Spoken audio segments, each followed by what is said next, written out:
Hello children, welcome to वसा education. आज हम कर रहे हैं chapter disaster management, grade 8 social science book से।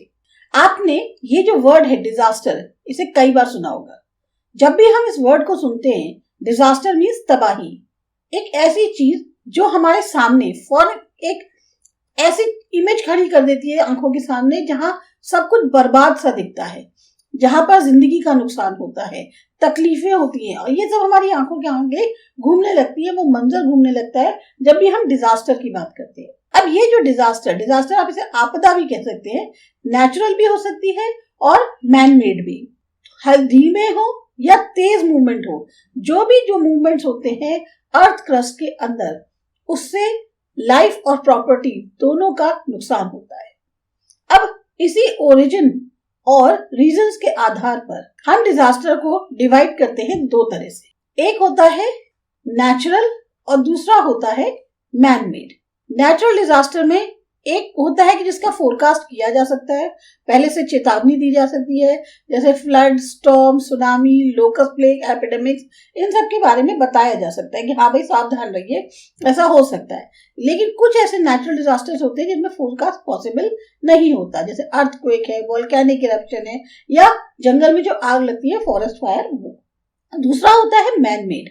मैन मेड में जैसे फायर, एकदम से कहीं आग लग गई, दंगे हो गए, बॉम्ब ब्लास्ट हो गया, इंडस्ट्री के एक्सीडेंट हो गए, ये सब भी जो है बहुत ज्यादा तबाही लाती है।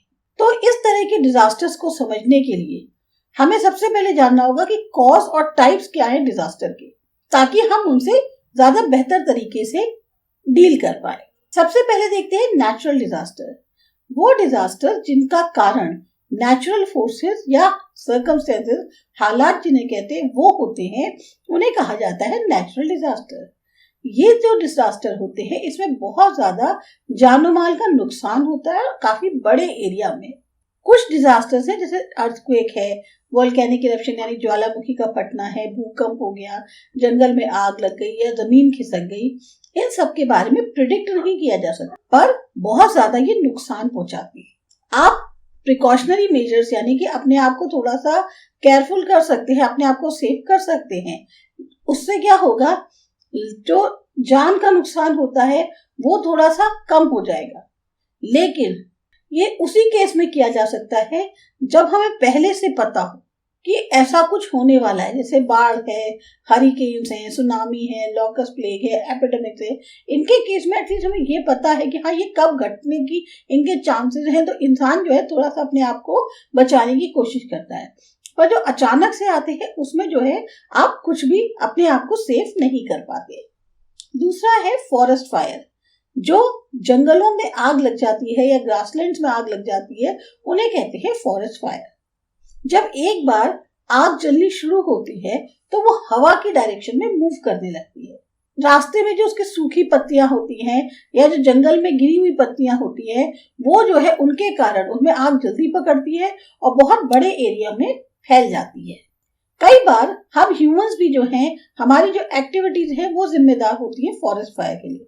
अब जैसे जलती हुई बीड़ी या सिगरेट जो है बिना बुझाए हमने फेंक दी, या जो हर्ड्समैन होते हैं, जो गडरिये हैं, चरवाहे, ये सब क्या करते हैं, जैसे ठंडक लगी तो उन्होंने वहीं पे आग जला ली, पर उस आग को जलाने के बाद बुझाते नहीं है और वो हवा में फैल जाती है।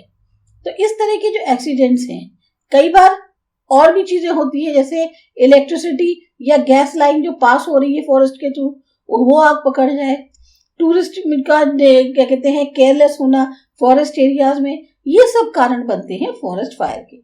यहाँ तक कि जो बिजली कड़कती है उससे भी जंगलों में आग लगती है। अब वो एरिया जहां पर जंगल आग जल्दी पकड़ जाती है, वहां पर जानवर और पेड़ पौधों दोनों को ही बहुत भारी नुकसान होता है। दशक लग जाते हैं इस जले हुए जंगल को या बर्बाद हुए जंगल को दोबारा से नेचुरल तौर पे रिस्टोर होने में। इकोलॉजिकल बैलेंस इस एरिया का पूरा बिगड़ जाता है। इससे क्या होता है, जो आसपास के गांव हैं उनके लिए भी खतरा होता है। तो फॉरेस्ट फायर्स को रोकने के लिए सबसे पहले अवेयरनेस की जरूरत है, जिसे कि लोगों में ज्यादा से ज्यादा फैलाया जाए, खास तौर से वो जो जंगलों के आसपास रहते हैं या जो ये काम है जो फॉरेस्ट डिपार्टमेंट का, उसको जो है और ज्यादा कॉम्प्रिहेंसिव और इंटेंसिव बनाना चाहिए, ताकि जो है वो अपने इस अवेयरनेस की जो प्रोग्राम्स है उनकी मदद से एटलीस्ट कुछ तो कंट्रोल कर सकती है। हमारी कंट्रीज में फायर जो है वो जंगलों में होती है, लेकिन स्लोप्स पर हिमालय के, साउथ इंडिया के कई बार फायर इंसिडेंट्स भी होते हमें देखने को मिले हैं। जो जंगल हैं गुजरात के, वहां पर भी हुए हैं और ये पास्ट में हुए हैं। अब जैसे यहाँ पर आपको एक फिगर दी हुई है कि कितना टाइम लगता है समझाने के लिए कि एक बार फॉरेस्ट फायर से जो पेड़ जल जाते हैं उनको रिकवर होने में लगभग 150 साल से ज्यादा लगते हैं, तब जाके वो पेड़ हरा भरा होता है और एक मैच्योर पेड़ बनता है। उसमें बीच में दिया हुआ है कि बीच बीच में छोटी छोटी घास कुछ नहीं होती, फिर थोड़े शॉर्ट लिव प्लांट्स 1-2 साल के वाले जो होते हैं लाइफ वाले वो उगते हैं, फिर घास उगनी शुरू होती है, फिर उसके बाद कई सारी घासें और श्रब्स और यंग ट्रीज आते हैं, फाइनली जाके ये जो मैच्योर ट्री बनते हैं उनको लगने में 150 साल लग जाते हैं। अब आता है तीसरा, लैंडस्लाइड। अचानक से धरती के टुकड़े का गिर जाना या रॉक का गिर जाना माउंटेन से, वो कहलाता है लैंडस्लाइड। लैंडस्लाइड जो है उससे बहुत ज्यादा डैमेज होता है रोड्स को, जो कि ट्रांसपोर्टेशन के लिए इस्तेमाल करी जाती है। ह्यूमन सेटलमेंट्स जो फुटहिल्स पे होते हैं या जो स्लोप्स पे होते हैं वो एकदम से जो है डेजोलेट हो जाते हैं और बहुत ज्यादा डेजोलेट हो जाते हैं। हम डेजोलेट को मतलब कह सकते हैं निर्जन हो जाते हैं, बहुत ही ज्यादा एक उदासीन टाइप की जगह हो जाती है वो सब। कई सारे ह्यूमंस या जो पालतू जानवर हैं उनकी लाइफ का नुकसान होता है। जो रिहैबिलिटेशन का काम होता है, खासतौर से जो घायल लोग हैं या क्या कहते हैं जो फिर परमानेंट डिसेबिलिटी वाले होते हैं, वो बहुत ज्यादा चैलेंजिंग होता है। जो फर्टाइल लैंड है, एरेबल लैंड है, वो बेकार हो जाती है। जो जंगल है माउंटेन स्लोप्स पे वो तबाह हो जाते हैं। जो लैंडस्केप है उस एरिया का वो बिल्कुल बदल जाता है। बहुत महंगा पड़ता है दोबारा से रोड्स को, ब्रिजेस को फिर से बनाना ट्रांसपोर्टेशन के लिए। तो लैंडस्लाइड की वजह से बहुत ज्यादा इकोनॉमिक लॉसेस होते हैं। लैंडस्लाइड अफेक्टेड एरियाज में ज्यादातर कुमाऊं और गढ़वाल के आते हैं जो उत्तराखंड में है, और दार्जिलिंग वेस्ट बंगाल में। गुजरात में इस तरह के इंसिडेंट्स रेयर हैं, पर होते हैं अगर तो वहां है सतपुड़ा डांग में, इधर सबरकांठा में, अंबाजी दांता बनासकांठा में। और इनकी अगर वैसे देखा जाए तो इनकी जो हैपनिंग होती है वो हिमालयन एरिया से बहुत कम होती है। अब आप इसमें देखो, यहाँ एक साइन बोर्ड दिया हुआ है। आपने ऐसा साइन बोर्ड ट्रैवल करते हुए माउंटेन इलाकों में देखा होगा। ये क्या इंडिकेट करता है? ये लोगों को वार्न करता है कि इस एरिया में ज्यादा लैंडस्लाइड होने के चांसेस हैं। अभी आप यहाँ नीचे देखो किस तरह से सड़क पे मलबा आ गया है और पूरा का पूरा सड़क जो है वो ब्लॉक हो गई है। अब इसको हटाने में, इसको निकालने में, इससे आगे जो मकान बना है उस पे कितना ज्यादा मलबा आ गया। साथ ही साथ जो गाड़ियां खड़ी हैं, बाई चांस अगर वो वहीं खड़ी हो उसी के जस्ट नीचे, तो वो भी जो है इंस्टेंटली एकदम से हैपनिंग हो जाती है या मिस हैपनिंग हो सकती है। अब देखते हैं लॉकस्ट हैजार्ड। लॉकस्ट क्या होता है? ये एक तरीके का इंसेक्ट है। एक एस्टिमेट के अनुसार लगभग 11,000 स्पीशीज पाई जाती है लॉकस्ट की वर्ल्ड के अंदर। तरीका से कह सकते हो आप टिड्डा है ये जो है ग्रुप्स में रहना पसंद करते हैं। एक ग्रुप में लाखों जो है लॉकस्ट होते हैं और ये ज्यादातर डेजर्ट एरियाज में पाए जाते हैं। 1 या 1.5 से लेके 2 इंच तक इनकी लंबाई होती है। बहुत मजबूत इनके पंख होते हैं ताकि ये उड़ सके। इनके जो आगे के 2 लेग्स हैं वो ज्यादा लंबे होते हैं इनके पीछे के लेग्स के मुकाबले, और इनके 2 एंटेनी जैसे हेयर्स होते हैं इनके हेड पे। जंप कर सकते हैं 2 से 2.5 फीट तक। डायरेक्शन जो विंड का है उसमें मूव कर सकते हैं। और जो लॉकस्ट जो अटैक कर रहे थे गुजरात में, वो मेनली डेजर्ट लॉकस्ट थे। ये जो स्पीशीज है ये इंडिया में पाई जाती है, पाकिस्तान में, और कुछ एरिड कंट्रीज जो अफ्रीका की है वहां पर। इसको जो है वोरेशियस लॉकस्ट भी बोलते हैं, क्योंकि इसकी जो हैबिट है वो है उतना खाता है जितना इसका खुद का वेट है, उतना ये जो है खा जाता है। जैसे जैसे ये मैच्योर होते हैं ये अपने एग्स जो हैं सैंड में देते हैं, और ये दिन में उड़ना पसंद करते हैं, रात में जो है ये किसी भी जगह पे आराम करते हैं। ज्यादातर जहां पे होते हैं वहां की सारी क्रॉप्स या वेजिटेशन को खा जाते हैं सिवाय नीम को छोड़ के। तो वो इलाके जहां पर लॉकस्ट जो है रात बिताते हैं उसमें वो सारा का सारी जो फसल है या और जो वेजिटेशन है उसे नष्ट कर देते हैं। अगर बाई चांस लॉकस्ट ने हिट कर दिया हॉर्टिकल्चर एरियाज में या ऑर्चर्ड्स में जैसे mango, lemon, dry dates, pomegranate, gooseberry जो कि प्रिपेयर किए गए हैं इतने सालों की कड़ी मेहनत से, वो सबसे ज्यादा बर्बाद होते हैं। फार्मर्स को बहुत ज्यादा आर्थिक नुकसान होता है। कई साल पहले जब लॉकस्ट ने अटैक किया था तो जो फसल थी वो पूरी तरह से बर्बाद हो गई और अकाल जैसी कंडीशंस होने लग गई। अगर अब ये ऐसा होता है तो फैमिन को रोका जा सकता है, क्योंकि हम जो अनाज है वो और क्षेत्रों से ले सकते हैं।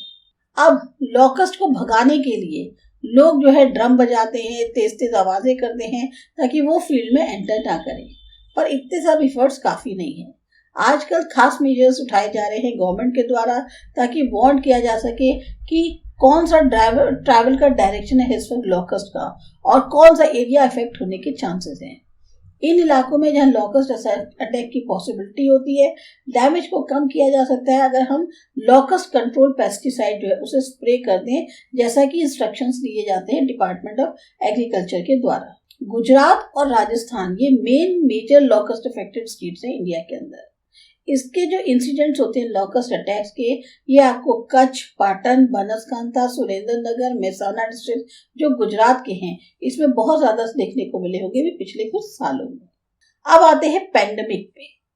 एपिडेमिक एक ऐसी कंडीशन होती है जिसमें बहुत सारे लोग डिजीज का, बीमारी का शिकार हो जाते हैं एक बहुत बड़े इलाके में।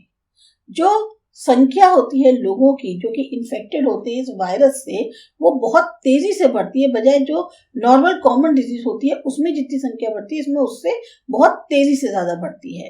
सैकड़ों की संख्या में लोगों की जान चली जाती है। अब जैसे डिजीजेस हैं Ebola, swine flu, dengue, corona, इनने लाखों लोगों की जान ले ली दुनिया के अंदर। पहले जमाने में क्या होता था, मॉडर्न ट्रीटमेंट की कमी होती थी, एडवांस मेडिसिन की कमी होती थी या वैक्सीन की, तो लोगों की लाइफ इन डेडली डिजीज जैसे प्लेग, स्मॉल पॉक्स, इन सब की वजह से चली जाती थी।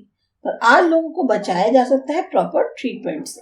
जब ये अवेलेबल मेडिसिन नहीं ट्रीट कर पाती डिजीज को, जो कि एक नए वायरस के कारण हुई है, तब जैसे अभी हुआ था जो पूरी दुनिया के अराउंड फैल गया और कई सारे लोगों को इन्फेक्ट कर दिया। जो संख्या थी लोगों की इसके कारण जिसकी डेथ हुई वो बहुत ज्यादा रही जब तक कि वैक्सीन नहीं बन गई इस डिजीज को रोकने के लिए।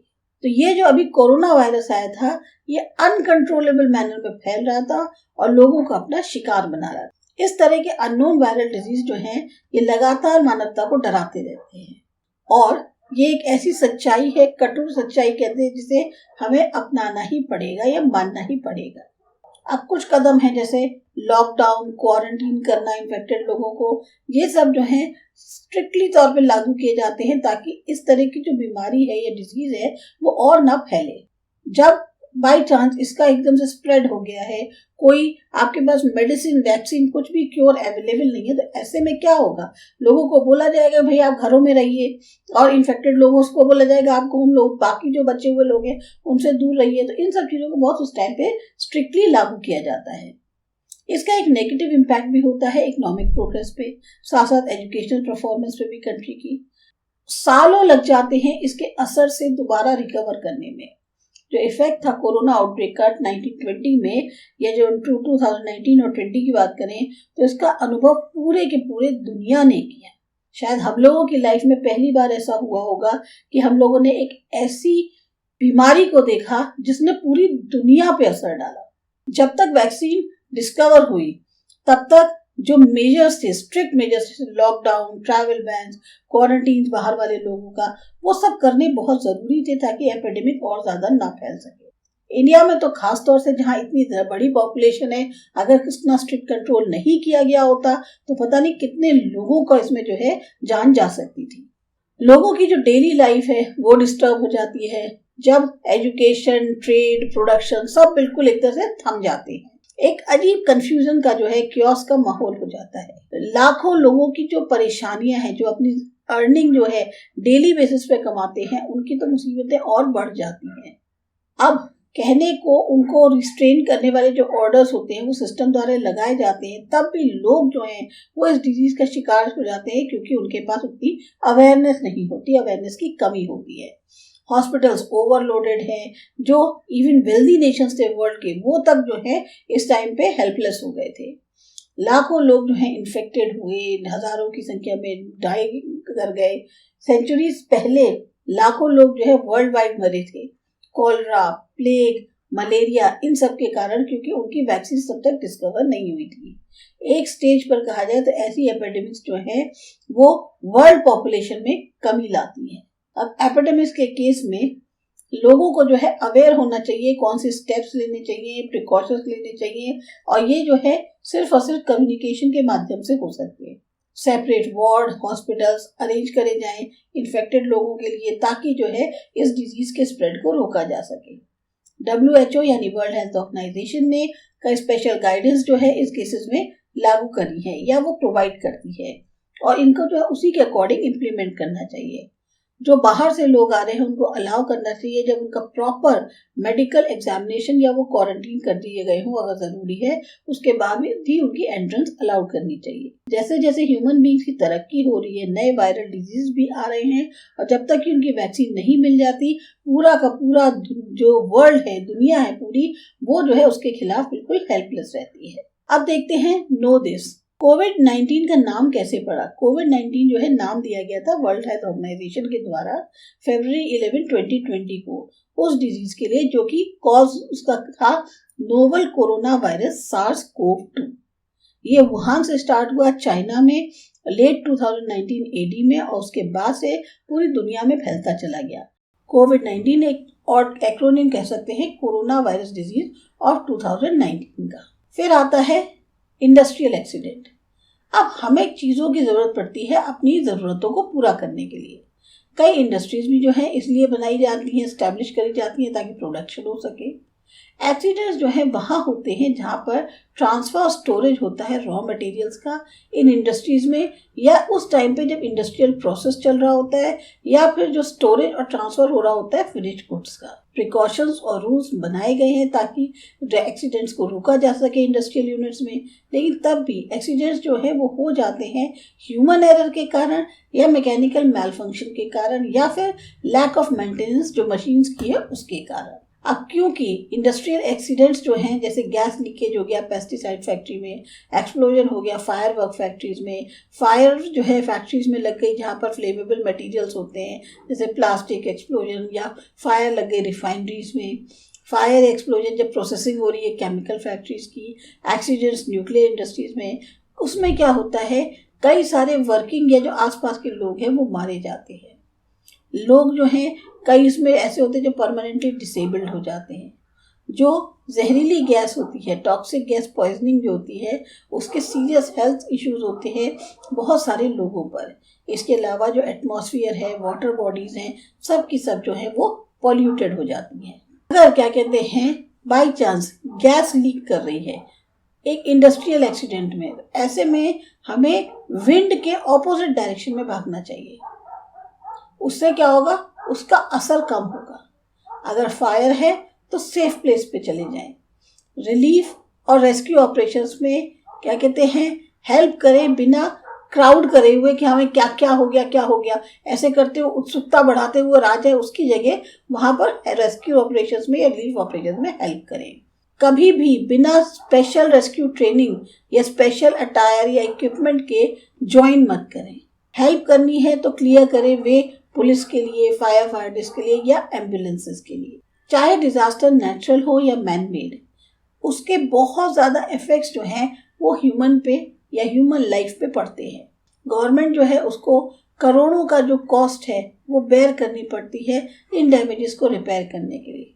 अगर अर्निंग मेंबर जो है फैमिली का नहीं है तो वो फैमिलीज जो है बहुत ही अनबेरेबल सिचुएशन में आ जाती हैं।